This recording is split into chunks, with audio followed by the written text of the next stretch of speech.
Una y otra vez, él temía por su vida, él temía por la vida de sus hijos, por mi vida, y jamás le hicieron caso. La criticaron por no tener preparación, pero hoy tuvo el coraje, la valentía de encabezar el municipio de Uruapan en Michoacán. ¿Cuántos con estudios y con años en los gobiernos no resultan rateros o narcopolíticos?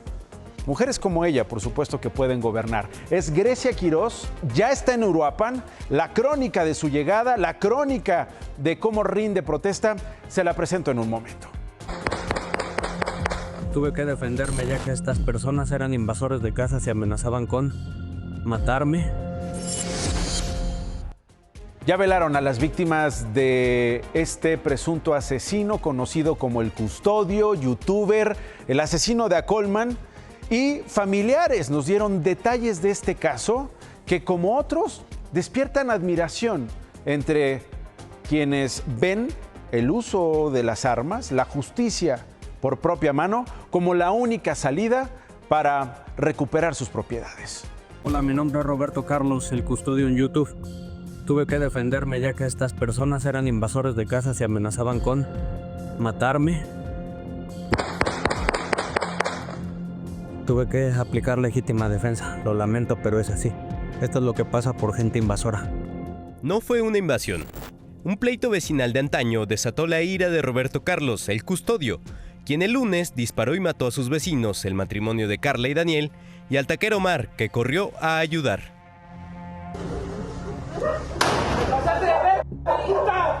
Los cuerpos de los tres hoy fueron entregados a sus familiares en Acolman, Estado de México. Una de las hijas de los esposos asesinados reclamó que ya habían denunciado a Roberto Carlos, pero no les ayudaron. Ya había visto una ocasión anteriormente, a mi hermana y a mi mamá les apuntó con el arma. Mi papá nada más las cubrió. Mi mamá fue aquí al Ministerio Público de aquí de Real del Valle y pues simplemente porque la niña no sabía qué calibre de arma era, pues no hicieron seguimiento. El Custodio sigue prófugo. La fiscalía lo busca por el delito de homicidio, porque como él declaró, quiso hacer justicia por propia mano, como lo hizo doña Carlota en Chalco, a la que este hombre justificó. Que este tipo de videos nos da gusto a las personas, me incluyo, porque son videos donde el bueno gana. El caso de Carlota, que está presa y mañana tendrá audiencia para determinar si sigue su proceso en libertad, impulsó una acción de gobierno que ha recuperado más de 1,000 inmuebles despojados en el Estado de México. Carlota fue aplaudida por muchos, por parecer una justiciera. Los criminales se sienten impunes, la sociedad se siente indefensa. Entonces, cuando ves un video en alguna red, cuando matan a alguien que intentó robar, cuando sientes que es justicia. Porque dices, el aparato del Estado no está haciendo justicia. Justicia esta noche es dar con este presunto asesino de esta pareja que hoy está prófugo.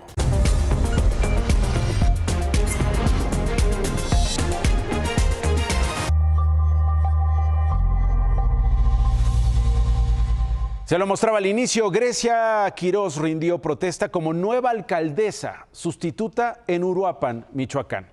Llega en lugar de su esposo, acribillado hace 4 días en esa ciudad.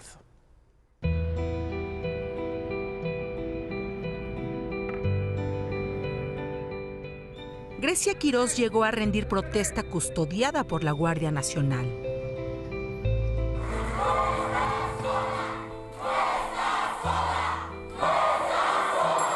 Así, el movimiento del sombrero, el de Carlos Manso, su esposo, con el que compartió una vida y un proyecto, queda en sus manos.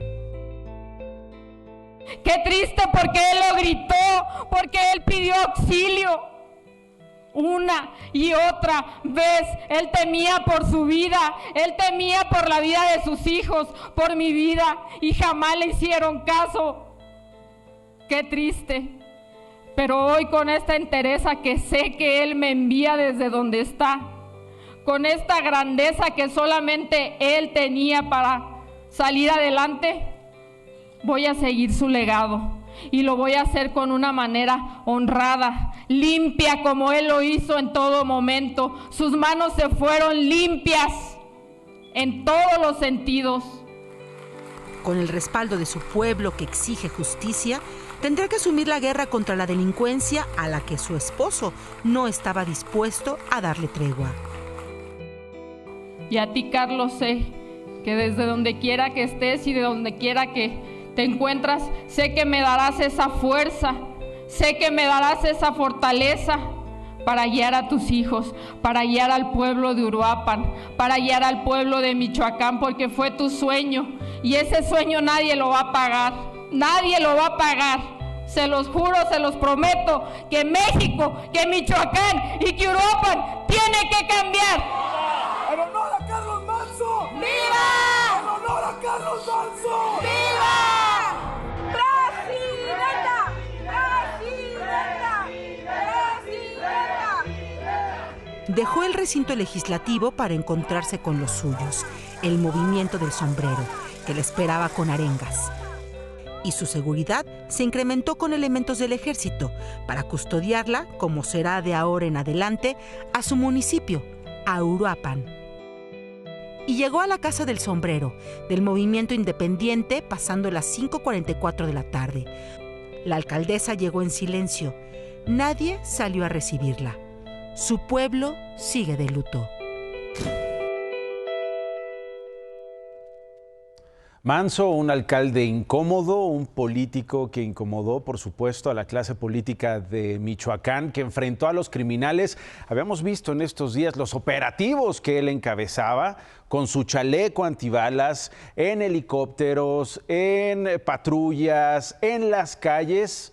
Veremos lo que venga para Uruapan, lo que venga para la actual alcaldesa, que tiene una responsabilidad tremenda en un estado en llamas, Michoacán. Por cierto, la secretaria de Gobernación, Rosa Isela Rodríguez, se reunió con el gobernador Alfredo Ramírez Bedoya. El michoacano también estuvo acompañado por 59 ediles del estado. Fueron 3 horas en que se hicieron planteamientos, se dieron intercambios sobre cómo abonar, cómo aportar a la construcción de este Plan Michoacán por la Paz y la Justicia que anunció el gobierno federal, intercambio que según la propia presidenta va a nutrir el anunciado plan, del cual se darán detalles dentro de unos días.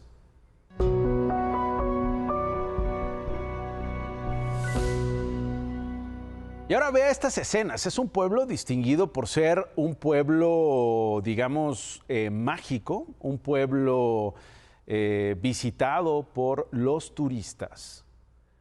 Y vea lo que pasó en El Oro, en el Estado de México.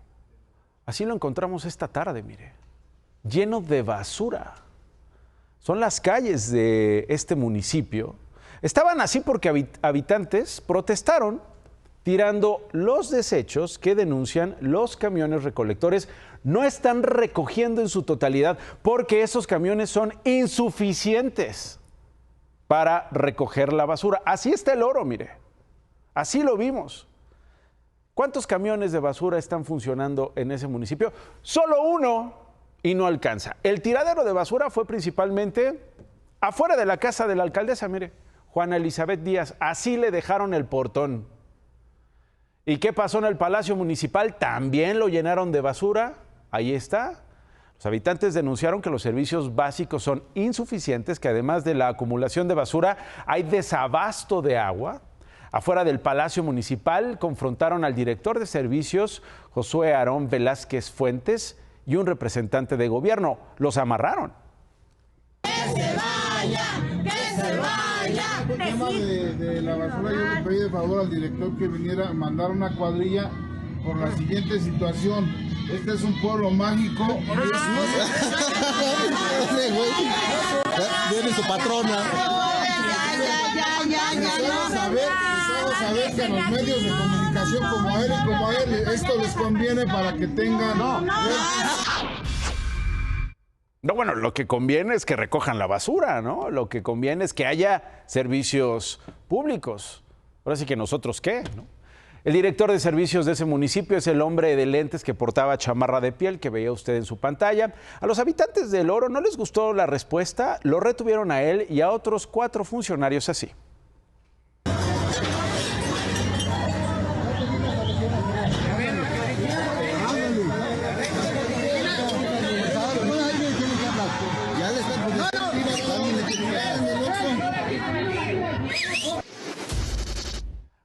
Ahora, el asunto no quedó ahí. ¿Qué pasó con los funcionarios? Mire, no solo los amarraron, después los habitantes inconformes los obligaron a recoger con sus propias manos la basura que habían tirado en las calles del Oro. Exigieron la renuncia de la alcaldesa Juana Elizabeth Peñalosa, que por cierto, pues nunca se apareció. Jamás se presentó pues para atender las demandas, las acusaciones y por supuesto pues tampoco la obligaron a recoger la basura que pues estos funcionarios, mire, con sus manitas tuvieron que recoger. Eso sí, la Fiscalía del Estado de México informó que inició investigaciones de oficio por la probable comisión de hechos constitutivos de delito por lo que pasó hoy en el Oro. Todo empezó por una exposición. Yo me estaba quedando dormida y Fátima me gritó al frente de todos y me contestaban sus preguntas. Sisley estudia en el CETI 56, en la alcaldía Gustavo Amadero. El 1 de octubre, su vida cambió para siempre. Me venía gritando Cuyona y ballena y se reían. Y con mi cuerpo dormido y yo estaba pegando en la cara. Me daba solo puñetazos y yo lo único que hice fue taparme mi cara con las manos. Sisley, de 19 años, dice que intentó hablar con Fátima antes de la golpiza, pero no funcionó. Ella me seguía pegando y me la quitaron, pero no sé qué fue. Solo escuchaba que se reía. Los ataques no eran nuevos. Sisley señala a Fátima como su principal agresora, pero dice, ella siempre estaba acompañada de Allison, Frida y Jesús, que también le hacían bullying. Se conocieron el semestre pasado. Ahí inició la pesadilla. Se burlaban de mí porque me enfermé, tuve que repetir el semestre. Me decían burra, me reían y cuando estaban atrás de mí me decían que era asco, estaba gorda. Sisley sufre de trauma de estrés agudo, trauma cráneoencefálico moderado, síndrome postcontusión, esguince cervical traumático y de crisis epilépticas postraumáticas. Usa una silla de ruedas para movilizarse. El ataque cambió todo lo que conocía. Extraña a la joven alegre, estudiosa y sociable que era antes de que todo ocurriera. Que me pega y no puedo dormir, no puedo salir, no puedo hacer cosas. ¿A qué hemos llegado? La situación en la que se encuentra esta joven de verdad es terrible. ¿Qué dicen las autoridades del CETI 56? Bueno, según la propia Sisley, la coordinación académica del plantel nunca hizo caso de sus quejas. La joven denunció a Fátima ante la Fiscalía Capitalina por lesiones dolosas y robo con violencia porque también le habrían robado una cadena de oro. Denunció a otros 5 compañeros más de ser cómplices. La semana pasada le conté de varios casos así, de violencia en las escuelas, y ahí se repite. Voy con este otro caso, es el de Rodrigo Mondragón, un aficionado del Cruz Azul que murió luego de que presuntamente personal de vigilancia de la UNAM lo golpeara y lo sometiera, ¿se acuerda? Bueno, 4 elementos de vigilancia UNAM están vinculados a proceso por este homicidio. Hoy conocimos un nuevo caso de agresión por parte de otro trabajador de la UNAM, ahora en el CCH Vallejo.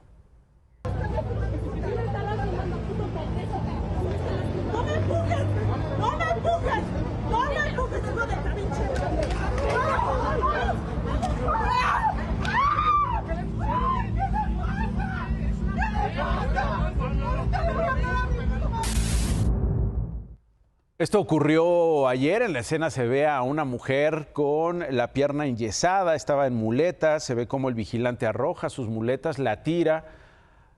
junto a su madre, a la que Tiera en teoría sería una estudiante. Tras enterarse de lo ocurrido, bueno, los alumnos se movilizaron dentro de este plantel del CCH Vallejo, que suspendió las clases el día de hoy y prometió sancionar a los responsables. Hoy fue detenido en Culiacán, Sinaloa, el Dani. Este hombre es de nacionalidad estadounidense. Contaba con ficha roja emitida por el FBI por su participación en el delito de conspiración para la distribución de fentanilo. Era uno de los objetivos más buscados por el gobierno de los Estados Unidos. Y esta noche sigue el debate, siguen los dimes y diretes, señora, en la Cámara de Diputados ahí en San Lázaro. Es la discusión de las cientos y cientos y cientos de reservas que se presentaron al presupuesto de egresos de la Federación. 1,700 reservas, imagínense. Pero solo 12 se perfilan para ser aprobadas por la mayoría de Morena, PT y Partido Verde. Con esas modificaciones buscan reasignar 17,788 millones de pesos con recortes al Poder Judicial, pero también al INE, a la Fiscalía General de la República y a la Comisión Nacional de Derechos Humanos. Recursos que se estarían destinando principalmente a la educación pública, a las ciencias, al medio ambiente y a la cultura. La discusión se está alargando porque otra vez hubo protestas, reclamos, hubo pancartas, hubo gritos, acusaciones contra el régimen, contra el partido en el poder, sus aliados. La oposición culpó repetidamente a Morena por el asesinato de Carlos Manzo, quien fuera alcalde de Uruapan. Los diputados de la 4T les respondieron llamándolos carroñeros, interrumpieron sus participaciones, hubo algunos jaloneos por las mantas desplegadas en el salón y tuvo que decretarse un receso de prácticamente 1 hora y en estos momentos sigue la sesión. Me voy al municipio de Jiménez, en Chihuahua. Un tráiler que transportaba 12 migrantes centroamericanos volcó y fallecieron 6. La unidad cargaba rollos de lámina de acero. Los migrantes se subieron a él en Torreón con destino a Juárez. Iban escondidos. El chofer se dio a la fuga después de este accidente. El fiscal de distrito de zona sur de Chihuahua aseguró a Imagen Noticias de la Noche que el tractocamión pertenece a una empresa llamada Fletes Locales San Francisco, con sede en San Pedro Garza, en Nuevo León. Contactamos a la empresa, obviamente no obtuvimos respuesta hasta ahora. Esto dijo la gobernadora de Chihuahua sobre el accidente.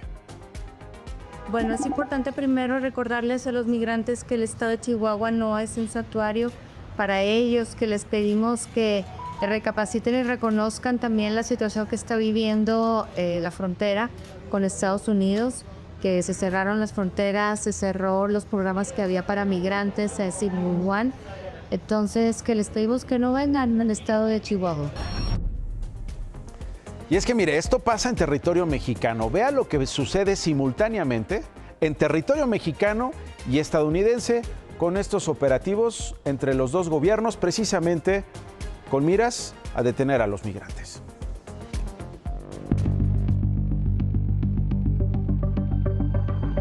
Estoy del lado estadounidense, en medio está el río La Junta y de aquel lado ustedes pueden ver al ejército mexicano. El ejército mexicano está del lado de Ojinaga, en México, y también están elementos de la patrulla fronteriza. Eso quiere decir que están realizando un operativo espejo. Esto busca disuadir a la migración irregular. Seguimos adelante con el espejo, despacio. Y si vemos algo, nos paramos para verificar. En los más de 2,000 kilómetros que comparten México y Estados Unidos, la Guardia Nacional de ese país que patrulla la frontera y militares mexicanos trabajan de manera coordinada y utilizan drones y tecnología de punta.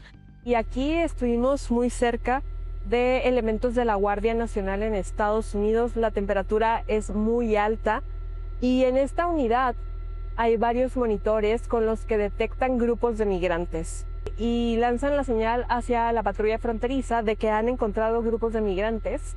Llega la patrulla fronteriza y nos dicen que trabajan de forma integral y coordinada. Tan solo en el sector de Big Bend, que comprende más de 800 kilómetros, una parte del estado de Texas y Oklahoma, se cuenta con más de 600 elementos de la patrulla fronteriza que resguarda el lugar. Y de vez en cuando ven a alguien tratando de cruzar a la frontera ilegalmente, nos lo reportan y nosotros mandamos a gente para arrestarlos.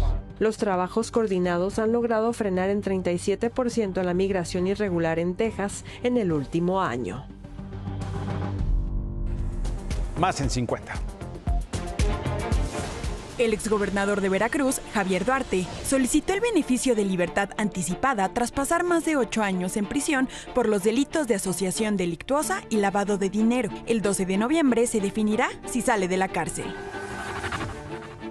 El titular de Protección Civil de Sonora y el titular municipal de Hermosillo fueron separados de su cargo mientras se investiga el incendio en la tienda Waldos. Hoy marcharon para exigir justicia.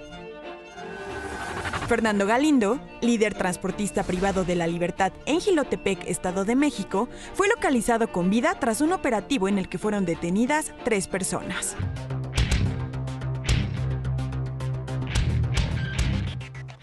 La presidenta Claudia Sheinbaum publicó en la tarde un decreto en el Diario Oficial de la Federación que medio va en el sentido correcto. Establece qué y cómo se podrán importar vehículos usados, básicamente desde los Estados Unidos, hasta noviembre del año próximo. Sin embargo, ¿por qué le digo que casi está bien? Porque es necesario que la presidenta derogue ese decreto que regulariza los autos que entran de contrabando a México. En este decreto establece que son los carros que entran legalmente, es decir, que pasan por la aduana, que están verificados, que tienen el pago de impuestos. Eso está bien. Sin embargo, lo que falta es que no se permita que entren carros de contrabando y que ya una vez en México, los legalicen, no, les den papeles. Échame la cámara. Échame la cámara.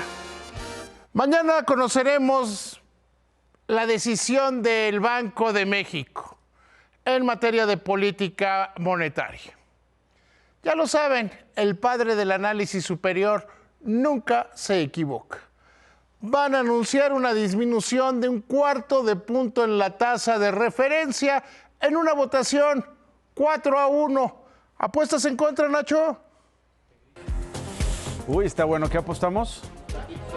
Tacos al pastor, David, ya quedó. Voy a pausa y regreso.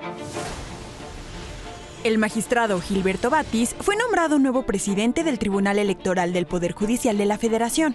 Hizo un llamado para no caer en la división ni la polarización. Los periodistas gráficos volvieron a captar a Dan Augusto López viendo noticias deportivas. Más tarde, elementos de resguardo parlamentario cambiaron de lugar a los fotoreporteros.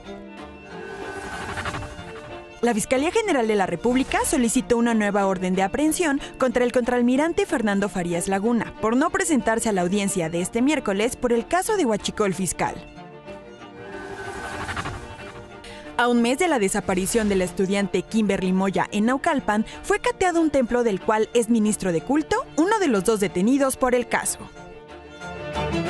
Buenas noches.